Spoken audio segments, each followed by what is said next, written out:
Aujourd'hui, je vais partager avec vous une histoire, mon histoire. Alors cette histoire est singulière forcément puisque c'est la mienne, mais peut-être en avez-vous vécu une similaire, ou peut-être que vous n'en avez pas conscience, mais à son écoute, des souvenirs vont revenir à vous et vous allez finalement vous dire que vous avez vécu quelque chose d'identique. Ou peut-être rien de tout ça et je souhaite juste que ce message puisse éveiller quelque chose chez vous pour la suite. Mais revenons à mon histoire si vous le voulez bien. J'avais 6 ans. Elle devait en avoir 10. Elle s'appelait Sandra. Lorsque je l'ai vue la première fois, j'ai senti comme une force puissante, irrésistible, qui m'attirait vers elle. Lorsque j'ai croisé son regard, je crois qu'inconsciemment, j'y ai vu toute la profondeur de son âme. Pourtant, à cette époque, je ne savais pas encore à quel point cette rencontre allait véritablement, littéralement bouleverser ma vie. Je n'avais que 6 ans, elle en avait 10.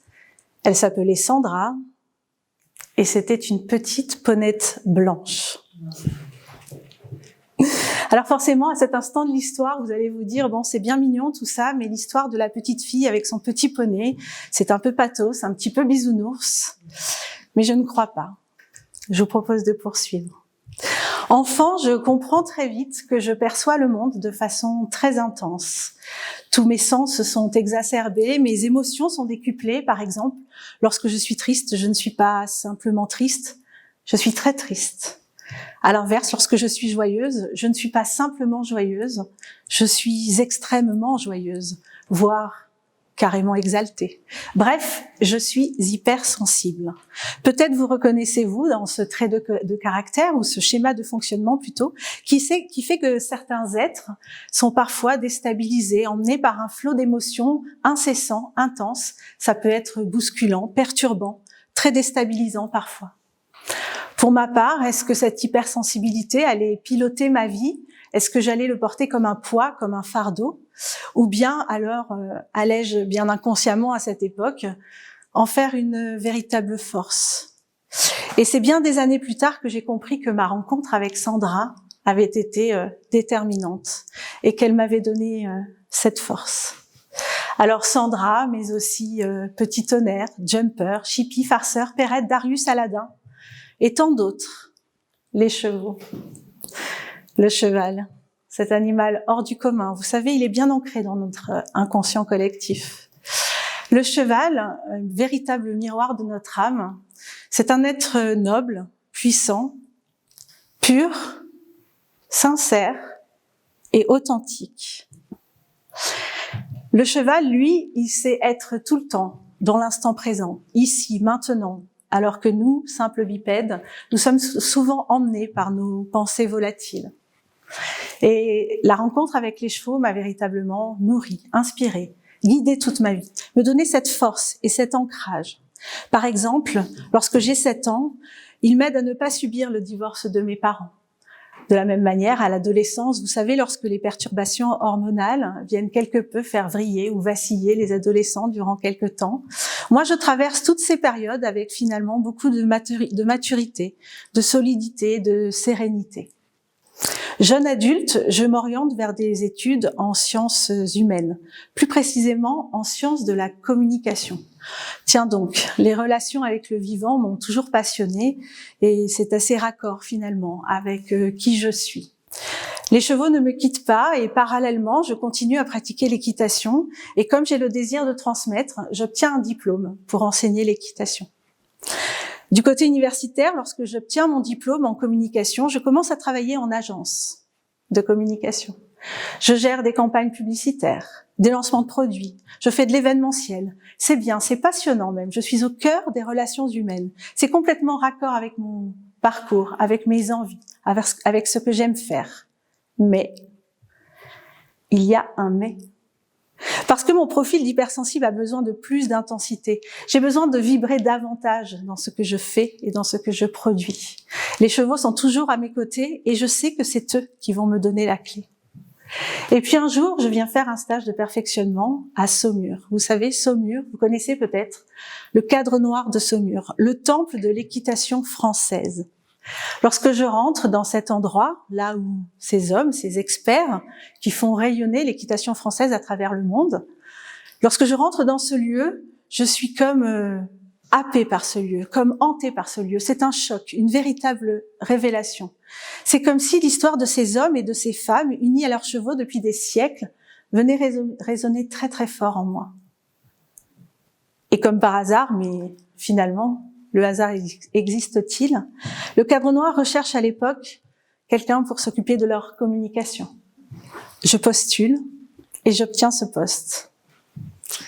Tout devenait cohérent, aligné. J'allais pouvoir mettre en parfaite cohérence mes deux métiers, mes deux passions, ce qui me faisait vibrer profondément, intensément, la communication et les chevaux. Vous connaissez peut-être cette phrase de Confucius qui dit « Choisis un métier que tu aimes et tu n'auras pas à travailler un seul jour de ta vie ». Je crois que pour ma part que chaque matin, lorsque je me lève, je comprends le sens profond de cette phrase. Alors ça fait maintenant plus de 20 ans que j'ai l'honneur de contribuer à la promotion de cette belle et grande institution française. Et dans le cadre de mes fonctions, j'ai pu notamment travailler au projet d'inscription de l'équitation de tradition française sur la liste du patrimoine culturel immatériel de l'humanité de l'UNESCO. C'est pas rien. S'il est reconnu patrimoine immatériel, c'est parce qu'on est réellement dans une dimension philosophique, une dimension de valeur profonde, parce que cette équitation, finalement, elle prône la recherche d'une totale harmonie entre l'homme et le cheval, faite de valeurs autour du respect, de l'écoute, de l'attention, de la bienveillance, de l'intelligence émotionnelle, de l'intelligence relationnelle, bref, d'humanité, tout simplement. Alors effectivement, tout devenait clair, limpide, aligné, cohérent, et je commençais à tendre vers cet état de congruence. Vous savez, la congruence, c'est cette sorte d'alignement, quand vos valeurs profondes, ce en quoi vous croyez sincèrement, rentrent en parfaite cohérence avec vos paroles et vos actes. La congruence, c'est comme une épine dorsale, un tuteur invisible, mais qui vous permet de rester debout et surtout de vous donner un cap, du sens. Et finalement, quand je regarde dans le rétroviseur, je me rends compte que tout ça, c'est grâce à ma rencontre avec Sandra et avec tous les chevaux qui l'ont suivi, bien sûr. Parce qu'à leur côté, j'ai appris toute ma vie. Et ça, des leçons, j'en ai prises. J'ai d'abord appris l'écoute. Savoir que pour avancer avec l'autre, il faut savoir l'écouter, l'observer pour répondre à ses besoins. J'ai aussi appris le discernement, savoir sortir de mon propre prisme et pouvoir apprécier une situation à sa juste valeur, en prenant le prisme aussi de l'autre.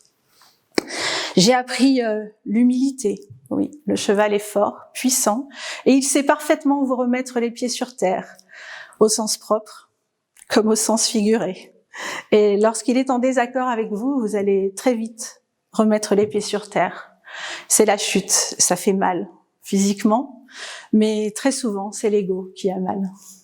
Les chevaux m'ont appris la patience. Savoir aller à notre rythme, c'est bien, mais aller au rythme de l'autre pour avancer ensemble, c'est le plus important. Ils m'ont appris le non-jugement, parce que le cheval, lui, il ne vous juge jamais. Il vous accepte comme vous êtes. Il n'y a pas de question de genre, de race, de sexe, de religion. Non, rien de tout ça. Le cheval m'a appris la bienveillance. Savoir qu'il est important de comprendre l'autre et d'avoir une certaine indulgence vis-à-vis de l'autre. Ils m'ont aussi appris que la bienveillance doit d'abord s'appliquer à soi avant de pouvoir l'appliquer à l'autre. Mais finalement, je crois que la leçon des leçons, la supra-leçon, c'est celle de l'ouverture du cœur. Ouvrir son cœur. Ouvrir son cœur, c'est sortir du moi. Vous savez, cette prison d'ego, notre prison égotique, qui nous enferme dans nos convictions, nos certitudes, et qui nous empêche finalement d'évoluer. Sortir du moi, c'est aller vers soi, qui l'on est, avec sincérité et authenticité, comme le sont les chevaux finalement. Sortir du moi, c'est comprendre que ces rencontres inattendues ou provoquées provoquent chez nous un changement. C'est savoir accueillir l'autre, savoir recevoir ce qu'il a à nous donner. C'est aussi savoir donner de soi. Finalement, ne serait-ce pas une belle définition de l'amour, tout ça? Et vous savez, l'amour guérit tout. Et l'amour nous rend forts, ancrés. Alors merci aux chevaux pour tout ça. Mais mon propos ici n'est pas finalement de susciter chez vous l'envie de faire de l'équitation ou d'adopter un poney. Non, vous n'êtes pas obligé de monter à cheval pour cela, je vous rassure, quoique je vous le conseille parce que vraiment c'est formidable. Non, mon propos ici, c'est vraiment de prendre conscience que ces rencontres peuvent être déterminantes dans notre parcours pour nous aider à avancer, à évoluer. Pour moi, c'est Sandra, mais peut-être que pour vous, c'est un homme, une femme, un amant, une amie, un artiste, un auteur, un chien, un chat, un cheval, un dauphin, la forêt, l'océan. Qu'importe, à vrai dire. Juste l'autre, le vivant, et ce qu'il a à nous apprendre et à nous apporter. On les appelle des guides, des mentors, des maîtres. Ils ont cette capacité innée à nous faire nous questionner, à nous remettre en question en permanence et à nous apporter. Parfois, ils le font malgré eux, ils ne le savent pas. Et pourtant, ils nous inspirent. Ils nous amènent à élargir notre vision du monde, à sortir, ou plutôt élargir notre zone de confort. Merci aux chevaux pour ça. Finalement, vous savez, le mot rencontre vient du mot encontre en vieux français. Encontre, c'est lorsque deux êtres vivants viennent se heurter l'un à l'autre. C'est comme un choc. Parfois, ce choc, il peut être violent, mais pas nécessairement. Mais ce choc, il doit provoquer un changement dans vos trajectoires. Et s'il n'y a pas de changement dans une rencontre, alors c'est qu'il y a juste un simple croisement. Et lorsqu'il y a croisement, il ne se passe rien en vous.